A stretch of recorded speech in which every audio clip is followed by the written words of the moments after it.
welcome back to the channel.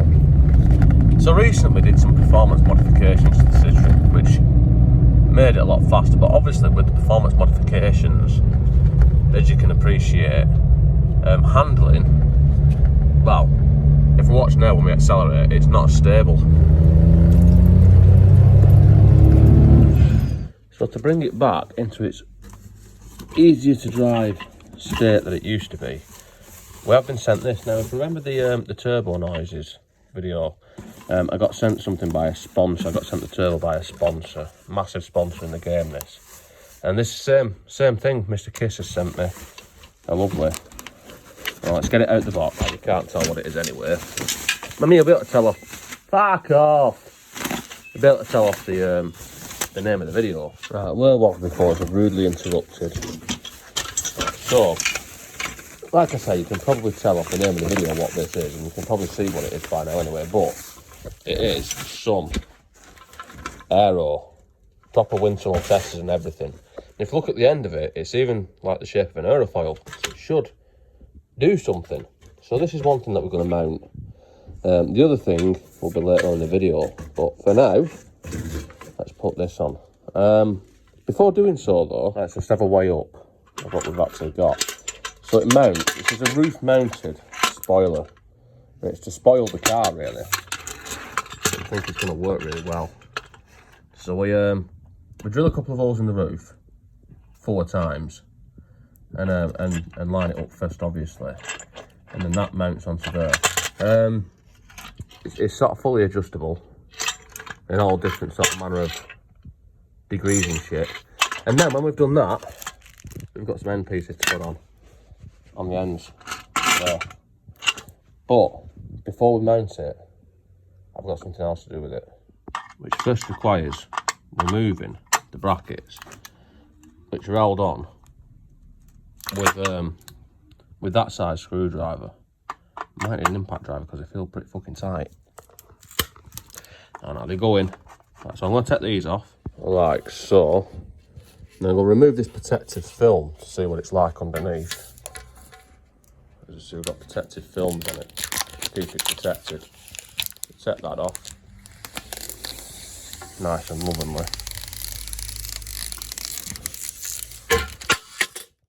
Like so. And now remove that and sort of inadvertently impact test it to test its durability.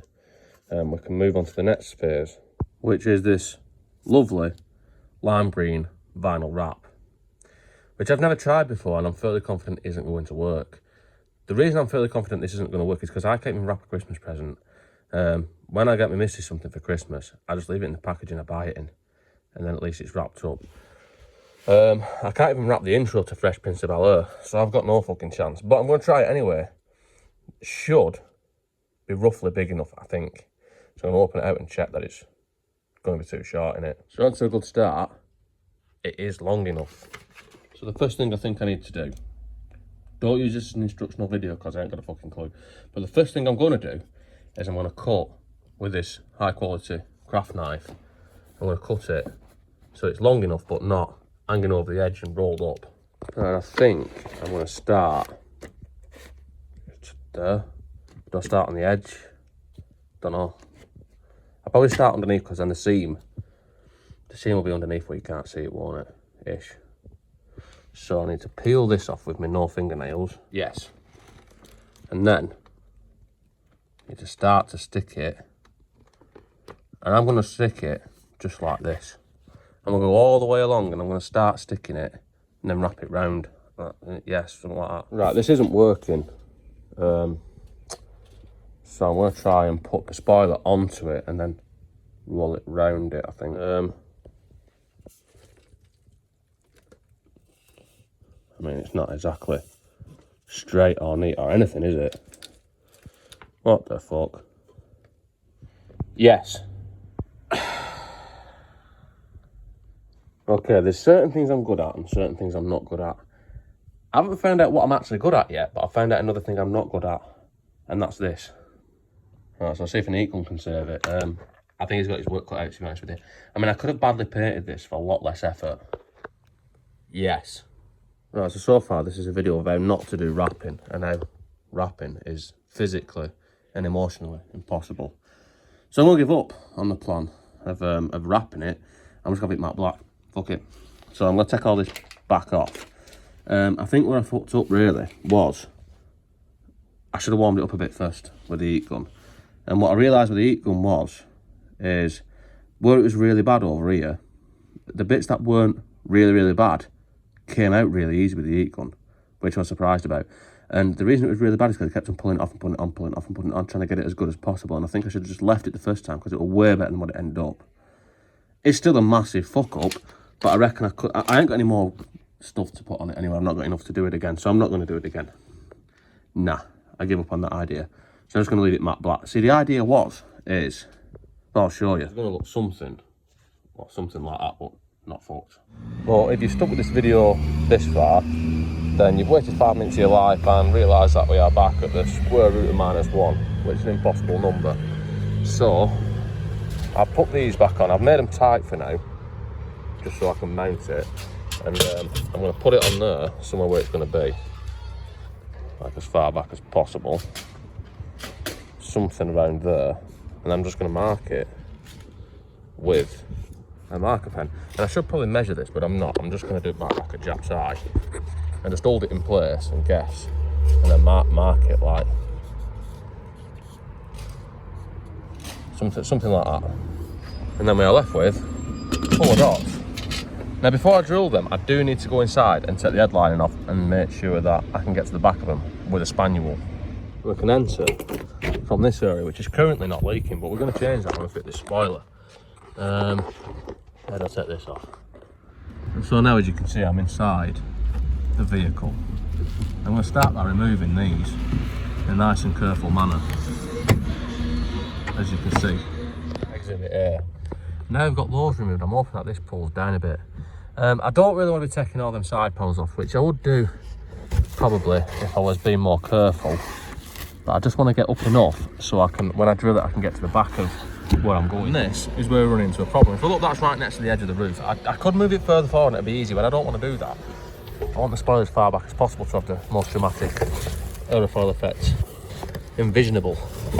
But we've got this sort of double skin bit, or this strengthening bit around the perimeter of the window and the roof. So to save myself that level of hassle, I'm going to use these. And they're rivnuts. So what you do is you drill it, so it's the same size as that, and you use the tool, as I'll demonstrate now. I mean, you probably should pilot all this first or something, but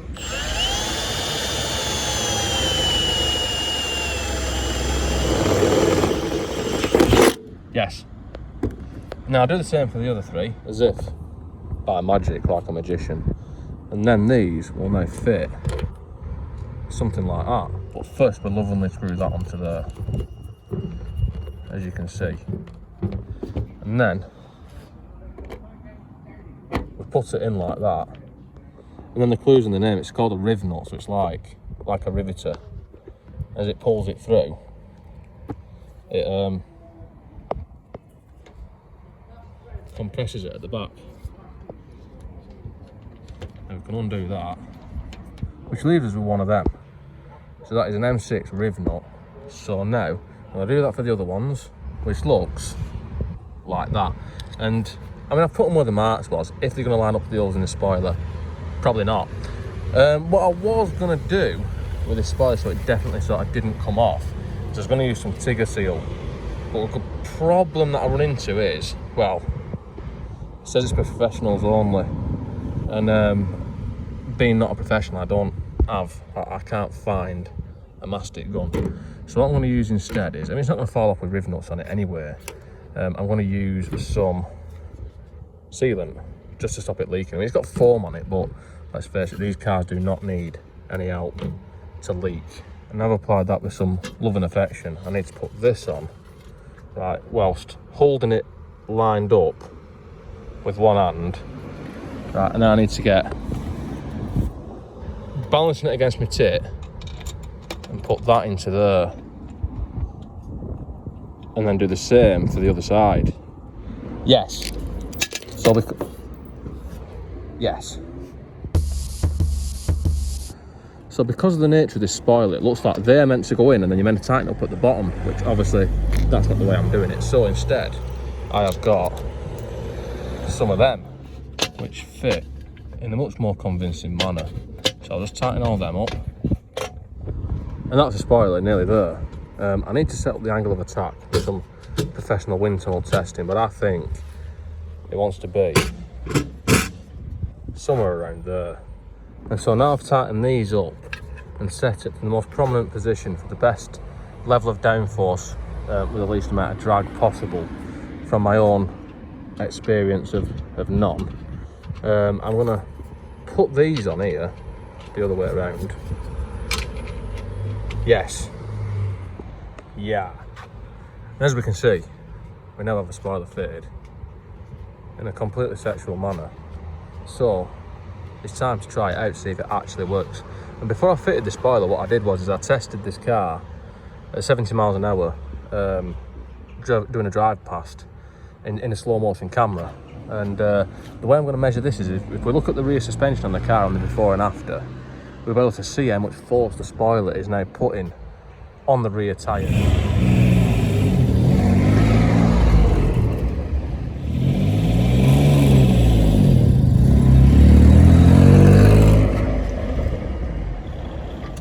And as you can clearly see, with the spoiler on, it is significantly lower at the back, which means that the spoiler is putting multiple kilograms of forces of downforce on, which is the only way to explain how that can possibly happen. And now when I put my foot down,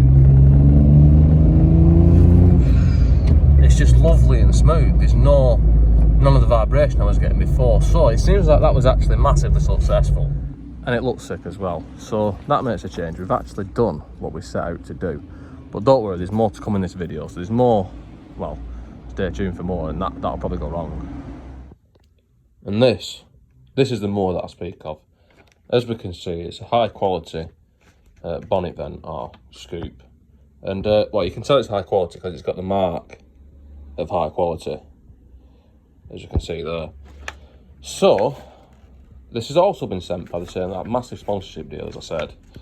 And I'm going to stick this on and see how it performs and do a dry test on it really before, you know, possibly in the future I might cut an hole underneath it. For now it's just going to be stuck on the bonnet to see how it looks and how it works really, and how functional it is at doing nothing. And as we've removed the packaging, I can just see and feel the quality radiating from this piece. I'll just zoom in on some key factors of quality. And it has got a nice sort of, you know, good surface area to stick to. So what I'm going to try and use to stick this down is potentially the strongest bonding agent known to man. And it's not Tiger Seal, it's not this stuff.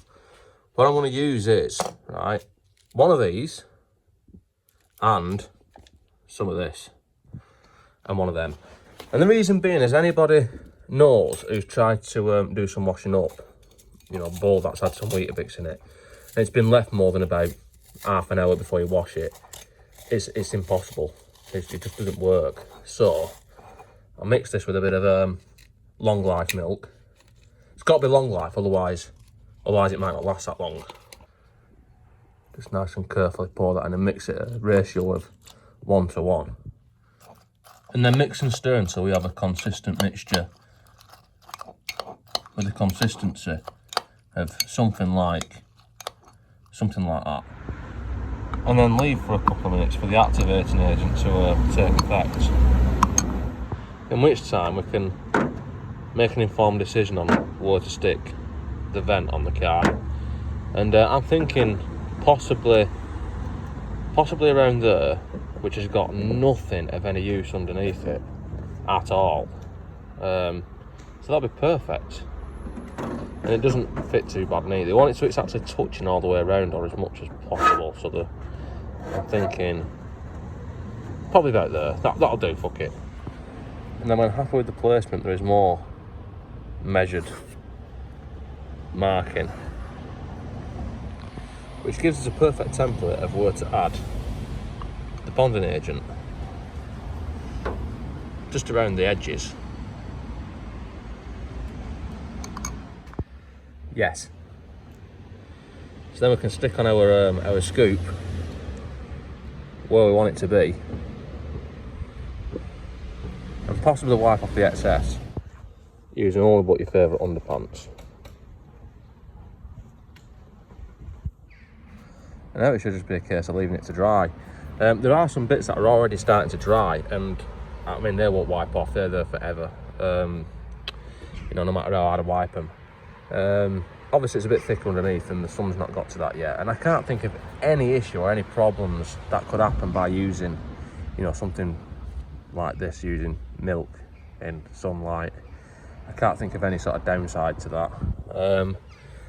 But I'll come back in an hour or so and see how it's held. And we have rejoined a couple of hours later or so to test the durability. Now, I did fuck up a bit here, because before it were dry, I poked it and it moved, and now it doesn't seem to be stuck as well as what it could be. Still well enough to do some durability tests on it. So first I will try an impact test on it and see if it stays on. So we've just witnessed it survive 3 strike bits in your mallet. So let's see if we can pull it off.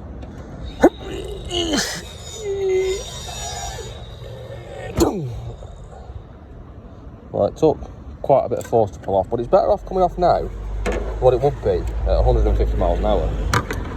So I think with that one, that's back to the drawing board. Which first means I need to wipe this off, which, as anyone knows, as I've said, cleaning Weetabix off something when it's dried is impossible. I've been at this for about, I don't know, a good 2 hours or so far. And I do feel like, I mean, I fucked up a bit here. I think because I moved it before it was dry, that's the problem.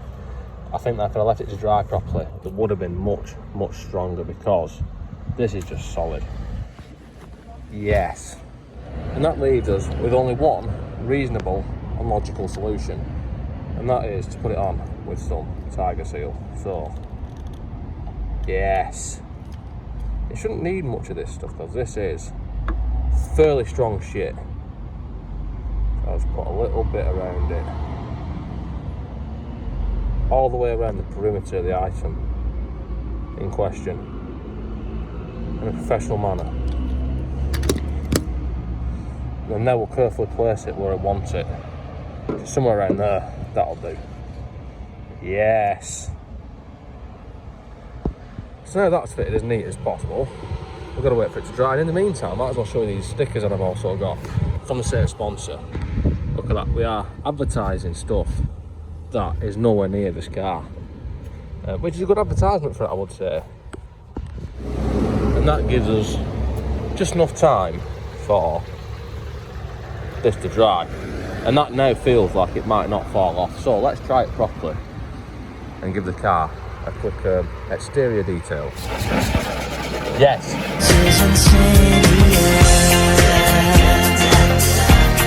And nothing seems to have got washed off. Well, nearly nothing seems to have gotten washed off. And that'll push back in. So that stayed on, and that stayed on. So I would say that that is a massive success. So I think that concludes this week's video. So don't forget to like, comment, subscribe, all the usual shit. Share it, send it to your friends if you think anyone's stupid enough to enjoy a video like this. And I'll see you next time.